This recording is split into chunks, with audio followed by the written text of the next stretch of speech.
Welcome to this daily guided meditation practice. This is the Attentive Mind. My name is Nathan, and I'll be guiding you through this meditation practice today. Find yourself a seated position. You want to find a position that is both sturdy and comfortable. You want to be stable because it gives us a sense of groundedness, a sense of being here, something where we're not feeling the need to get up and go do something else. Where meditation isn't just a part of this to-do list that we're doing, a stepping stone to the future. We're here to stay for this moment alone. So stableness really helps. You also want to find something comfortable because if you sit in a weird or awkward way, you might be distracted by your body during the practice. You don't want to be thinking about how hard or how much your foot hurts or how your back is hurting. You just want to be comfortable, so it's flawless, easy. So sitting in a chair works really well. You can even lie down, sit in a formal meditation posture. Just find what works for you. We also keep our eyes open during this practice.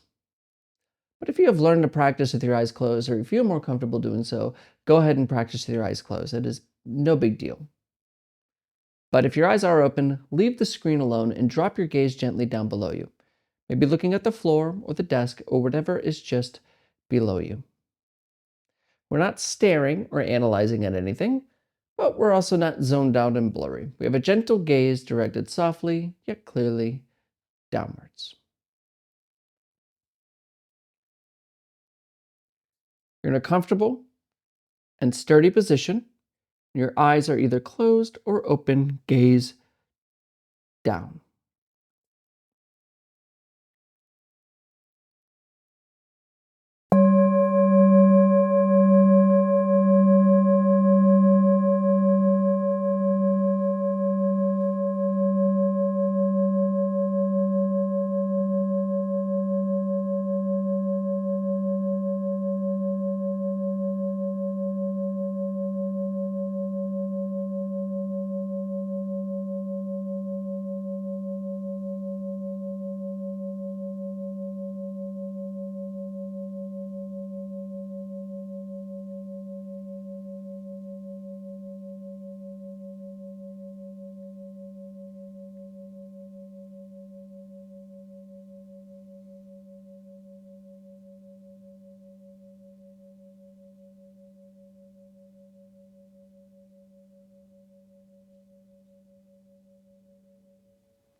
You may have done a lot today, or you're preparing to do a lot today.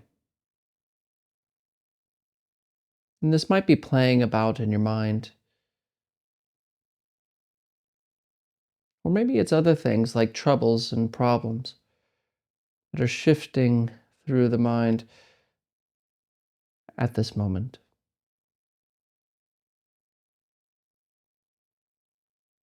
You may feel proud of yourself, or you may feel down on yourself.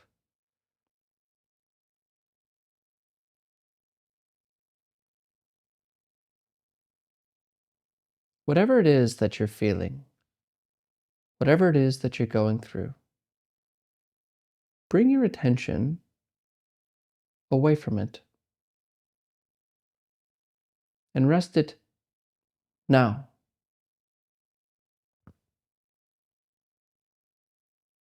What do you hear?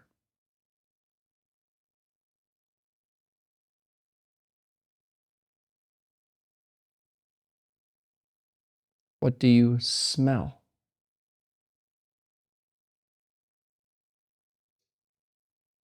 What do you taste? And what do you feel?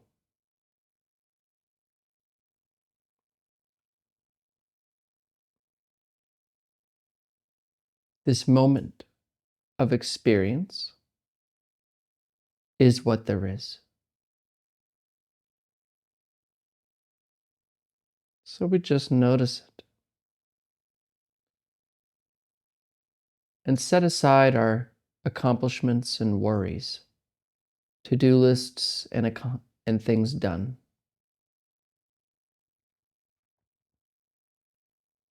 And we can pick them up later, but for this moment alone, we sit here as if we were just born. And we don't know a thing about any of this.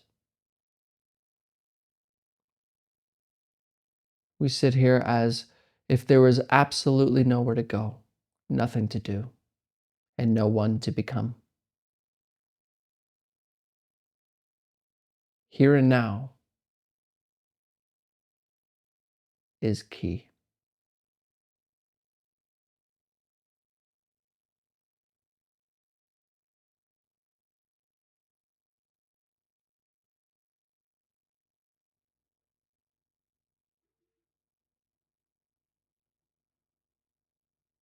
But if you're normal, you might notice how thoughts in the head are not really keen on being here now.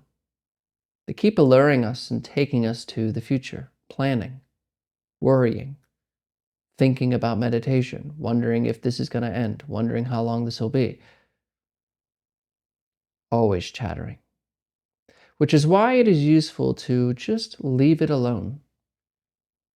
It's our attention that gives it so much power, not thoughts themselves. So instead of paying attention to the stream of chatter in your head, bring your attention to the coming and going sensations of the breath. Simply notice when the breath comes in, we notice the sensations. And as the breath leaves, we again notice the sensations. And just see how long you can just follow breathing.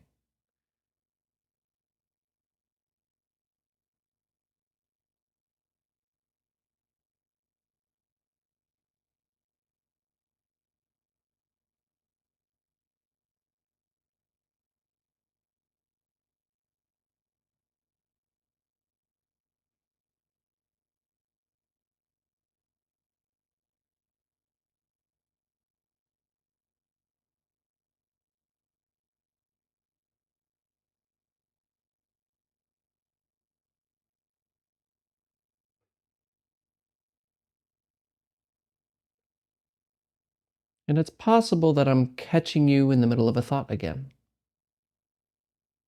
where your breath is no longer seen by your attention, and instead you're planning your next meal or your next move. And this is okay.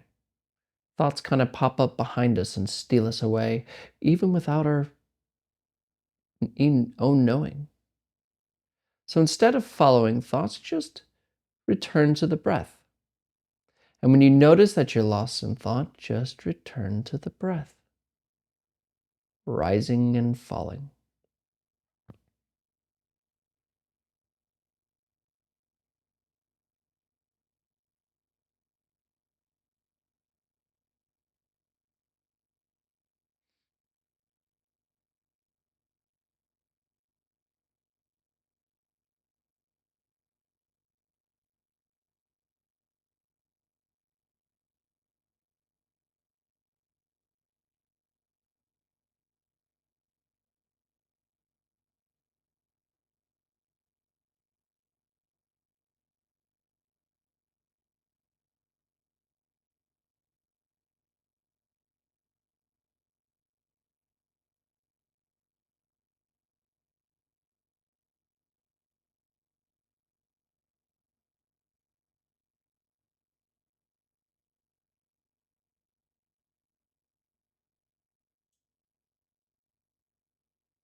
Return.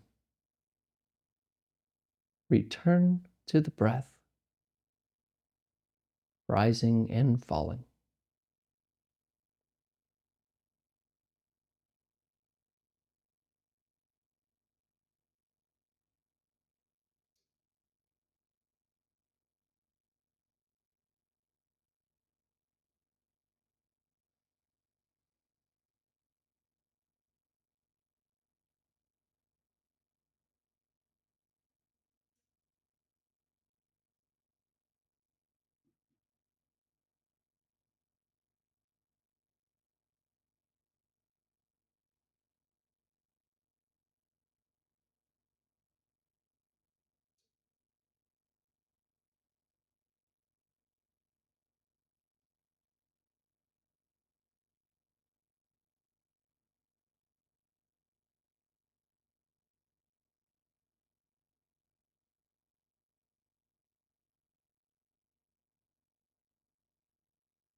Come back.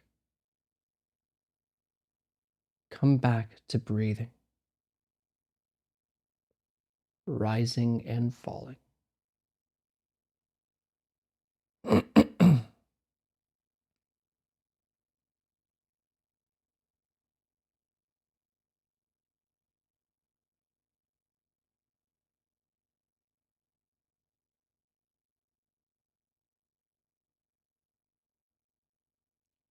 Thoughts don't have to be silent for us to notice the breath.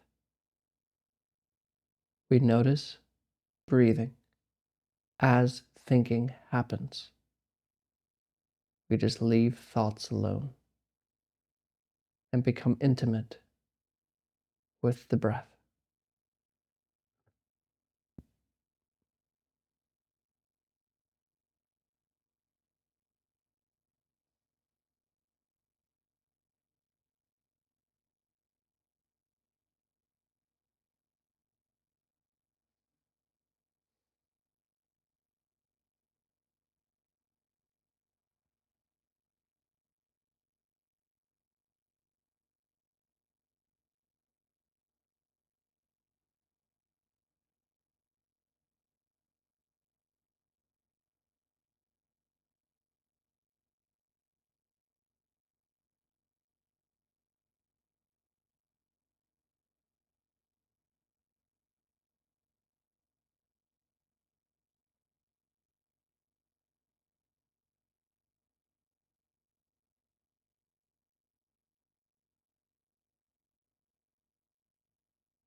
All right. You can look at the screen. One of the kind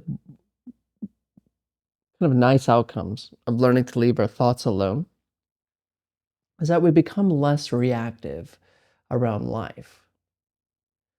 Life is going to do its thing. There's going to be good things happening and bad things happening. It's how it is. And really, our thoughts are what make good and bad. But beyond that, there's just this general up and down of life that we all know very well. And for most of us, we kind of just overreact. That's why we're stressed. Stress, to me, is just an overreaction to life. And finding balance in this up and down roller coaster is to learn how to not be so reactive.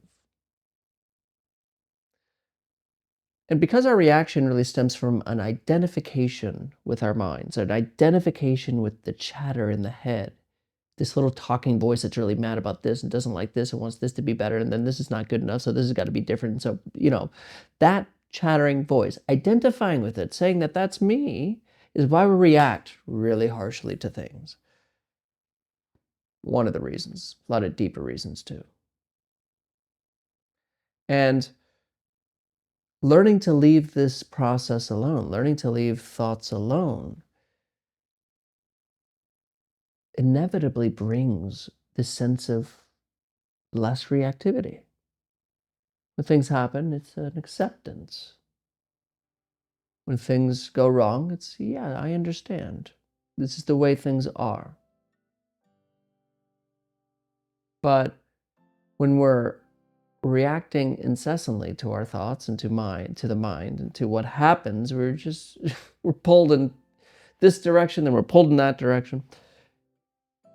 That's why practice is so important. Allows us to actually step back for a second from our own emotion, our own thoughts about the matter. They're not ours, but that's a different conversation. Just to see it as it is and to let it go. Unless you know how to practice, you're just going to overreact to life. And that causes stress and becomes a cycle of negativity and bad health, bad thinking. So practice. I know I say it all the time. There's just nothing else to say. Just practice. Your answers come from silence if you just practice. So if you really want to be balanced, let go of thinking. Learn how to do it. And then you can really be free in the moment to act in a better way than your reaction. Thanks for showing up today. And as always, and without exception, I'll see you tomorrow.